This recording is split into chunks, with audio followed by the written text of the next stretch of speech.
15 मार्च 2021 को एक लड़की जो कि गुजरात के आनंद जिले की रहने वाली होती है, लगभग 13 साल की वो लड़की पुलिस को फोन करके कहती है कि सर हमारे घर में ना रात को भूत आते हैं।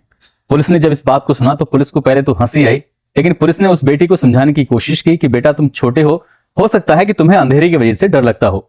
अब लड़की ने जिद पकड़ ली कि हमारे घर में सचमुच भूत आते हैं, आपको उन्हें भूतों को भगाना चाहिए। जब लड़की जिद कर रही थी तो आखिरकार पुलिस को मौके पर आना पड़ा और पुलिस ने जब आकर अपनी पड़ताल की, जांच की तो पता चलता है कि वाकई उनके घर में भूत तो नहीं आते थे, लेकिन कुछ लोग आते थे। हर रात एक नया मर्द आता था, हर रात एक नया आदमी आता था। अब उस आदमी की कोई इस घर से जानकारी नहीं, कोई पहचान नहीं, लेकिन उस लड़की की जो माँ होती है उसके माँ के साथ उन लोगों के अनैतिक रिश्ते थे, इसलिए उसकी माँ से देर रात मिलने के लिए आया करते थे। जब वो लड़कियां तरह तरह की आवाजें सुना करती थी तो इसी बात को लेकर उसने अपने परिवार के बाकी सदस्यों से कहा कि घर में कोई ना कोई आता है, लेकिन परिवार के किसी भी सदस्य ने इस बात पर गंभीरता से गौर नहीं किया। और इसके बाद फिर लड़की को मजबूर होकर पुलिस को फोन करना पड़ा। पुलिस ने जब इस मामले की पड़ताल की तो उसकी लड़की की माँ के कई लोगों के साथ अवैध रूप से संबंध पाए गए और इन संबंधों की कहानी जब लोगों तक पहुंचती है तो लोगों को बड़ा आश्चर्य हो रहा था कि एक लड़की ने पुलिस को किस तरह से फोन करके अपने घर की समस्या को दूर कराया। दोस्तों, आज की जो सच्ची घटना मैं आपको सुनाने जा रहा हूं, इस सच्ची घटना में ऐसा नहीं होता बल्कि एक कत्ल हो जाता है, वो भी भयानक रूप से। और जब ये सच लोगों के सामने आता है तो लोगों को यकीन नहीं हो रहा था कि ये शायद कलयुग ही है, जो कलयुग में ऐसी बातें सुनने को और देखने को मिल रही हैं। आदाब, नमस्कार, सत श्री अकाल, मैं उस्मान सैफी। आज की जो सच्ची घटना मैं आपको सुनाने जा रहा हूं, इस सच्ची घटना है गुजरात प्रदेश का एक जिला है भुज और उसी का ही एक इलाका है हमीर मोरा गांव। दरअसल ये हमीर मोरा गांव समुद्र के किनारे लगता है जो कच्छ की खाड़ी के पास है। अगस्त 2023 का ये वाकया है। एक मछुआरा समुद्र में मछली मार रहा था और मछली पकड़ते पकड़ते उसकी नजर एक चमकती हुई वस्तु पर पहुंच रही थी।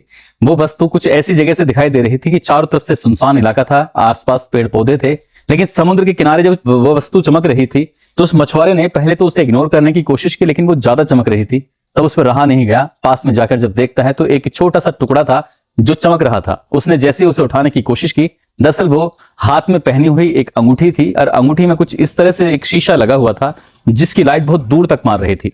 अब उस अंगूठी को जब उसने उठाने की कोशिश की तो वो उंगली में था और जब उसने देखा टटोल के तो वहां जमीन के अंदर एक लाश दबी हुई थी और उसकी चीखें निकल जाती हैं।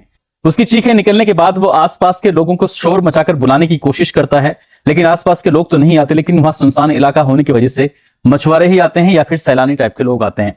अब इसके बाद सूचना पुलिस को दी जाती है, पुलिस मौके पर पहुंचती है। मौके पर आने के बाद देखा जाता है कि वहां पर एक महिला की लाश निकल के आती है जिसकी उम्र लगभग 34 साल के आसपास होती है। लेकिन ये महिला कौन है, कहां से आई है, इसकी किसने हत्या की है या फिर ये साधारण मौत है, क्या कारण है, पुलिस अब तमाम तरह के सवालों के जवाब जानना चाहती थी।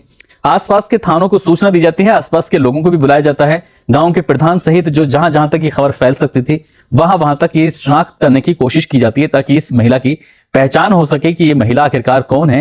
लेकिन धीरे धीरे करके वक्त आगे गुजरने लगता है, लेकिन उस महिला की शनाख्त नहीं हो पाती है। इसलिए पुलिस परेशान होकर कुछ पर्चे छपवाती है और पर्चे छपवाने के बाद चाहे वो बस हो, गाड़ियां हो, चौक चौराहे हो, गांव हो, बस्ती हो, हर जगह उन पर्चों को छपवा कर लगवाया जाता है। इस महिला के बारे में पूछने की कोशिश की जाती है।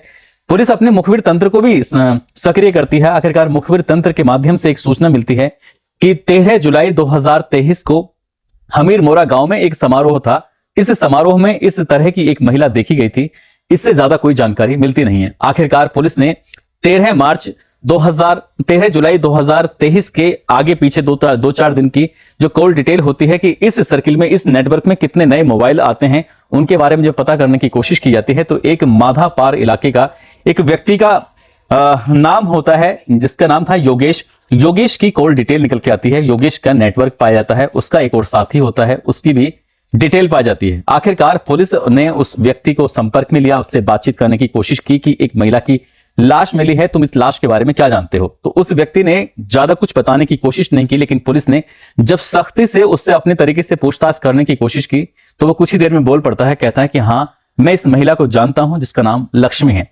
लक्ष्मी की उम्र लगभग 34 साल है और वो माधा पार इलाके में ही रहती है। अब पुलिस ने जब ये जानने की कोशिश की तो वाकई चौंकाने वाला खुलासा होता है। दरअसल इस महिला की शादी होती है एक साल 2009 में और उसके बाद जब उसका पति से मन भर जाता है तो वो अपने पति को तलाक दे देती है। हालांकि उसको एक बेटी पैदा हो जाती है। उसके बाद फिर वक्त बीत जाता है। साल 2014 में एक बार फिर से वो एक और व्यक्ति से शादी कर लेती है जिसका नाम जितेंद्र भट्ट होता है और जितेंद्र भट्ट के साथ अपनी बेटी को लेकर एक अच्छी जिंदगी जी रही थी, सब कुछ ठीक ठाक चल रहा था। लेकिन जनवरी 2023 में उसकी एक ऐसे व्यक्ति पर नजर पड़ती है जो व्यक्ति पेंटिंग बहुत अच्छी बनाया करता था। जो पेंट किया करता था, लोग उसकी पेंटिंग को देखकर रुका करते थे। तो लक्ष्मी ऐसे ही एक व्यक्ति को निहार रही थी, देख रही थी कि तुम पेंटिंग बहुत अच्छी बनाते हो। 37 साल का वो व्यक्ति जिसका नाम योगेश होता है, योगेश के पास जाकर इसी तरह से दोनों की बातचीत का सिलसिला शुरू होता है और देखते ही देखते इन दोनों में प्यार हो जाता है। यानी कि लक्ष्मी को पहले एक शादी होती है, उसको तलाक देती है, दूसरी शादी करती है और दूसरी शादी के बाद एक तीसरे व्यक्ति से उसे प्यार हो जाता है, उससे नजदीकियां बढ़ जाती हैं। अब ये व्यक्ति योगेश जब इसका मन करता था तब वो उसके घर चला आया करता था और जितेंद्र को यह बात बिल्कुल भी पसंद नहीं आती थी। यानी कि दूसरे पति को यह बुरा लगता था, वो इस बात का विरोध क्या करता था। लेकिन लक्ष्मी ने कहा कि मेरी जिंदगी है, मैं अपनी शर्तों पे जीऊं, तुम मुझे रोकने वाले कौन होते हो। जितेंद्र को जब धमकाया जाता है, परेशान किया जाता है, तो जितेंद्र इस बात का कोई विरोध नहीं कर पाता। कई बार तो उसकी आंखों के सामने ही वो दोनों कमरे में बंद हो जाया करते थे और जब मन करता था तब उससे बाहर निकला करते थे। ऐसे ही एक दिन इस लड़की ने, जो इस लक्ष्मी की बेटी होती है 17 साल की, उसने इस योगेश को पेंटिंग बनाते हुए देख लिया और जो पेंटिंग बनाते हुए देखा तो उसकी उस पेंटिंग पे, उसके उस काम पर वो फिदा हो जाती है।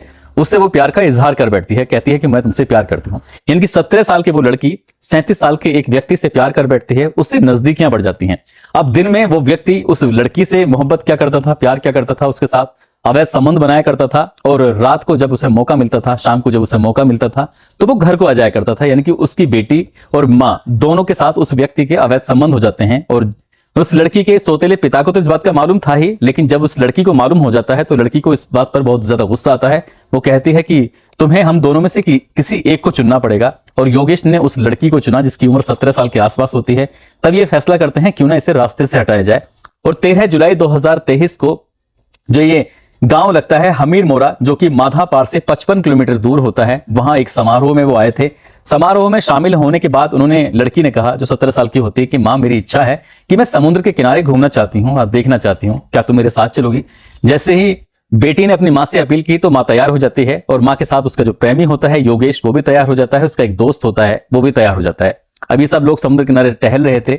इसी बीच में कोई भारी वस्तु उस लक्ष्मी के सिर पर मारी जाती है। जैसी सर पे लगती है कुछ ही देर बाद वो तड़प तड़प कर दम तोड़ देती है और वहीं एक समुद्र के किनारे गड्ढा खोदा जाता है। गड्ढा खोदने के बाद उसकी लाश को वहां पर दबा दिया जाता है। लाश दबने के बाद कुछ दिन बीत जाते हैं और उसके बाद जब ये लाश निकल कर आती है तब जाकर पुलिस 1 सितंबर 2023 को इस घटनाक्रम का खुलासा करती है और पता चलता है कि एक ही व्यक्ति के मां और बेटी के साथ अवैध संबंध थे और बेटी अपनी मां के अवैध संबंधों का विरोध कर रही थी। बेटी ने ही मां को मरवाने की या उसकी हत्या कराने की अपने ही प्रेमी से, जो उससे दुगनी उम्र का प्रेमी होता है, उससे प्लानिंग की और प्लानिंग में वो सक्सेस हो जाते हैं। लेकिन कहा जाता है कि क्राइम को कितने भी शातिर तरीके से क्यों ना कर लिया जाए, कातिल कभी बचता नहीं है। इस कहानी में भी कुछ ऐसे ही होता है। देर जरूर हुई थी, 2-2.5 महीने का समय जरूर लगा था, लेकिन कातिल जब सलाखों के पीछे पहुंचे, अखबारों के माध्यम से जब खबर लोगों तक पहुंची तो लोगों को यकीन नहीं हो रहा था कि इस कलयुग में कुछ ऐसी खबरें भी सुनने को मिलेंगी कि मां और बेटी के एक ही व्यक्ति से अवैध संबंध होंगे, जिसमें बेटी अपनी मां के प्रेमी को बर्दाश्त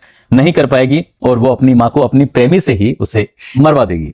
दोस्तों, इस पूरे घटनाक्रम को सुनाने का उद्देश्य किसी को परेशान करना नहीं है, किसी का दिल दुखाना नहीं है, बल्कि आपको जागरूक करना है, आपको सचेत करना है।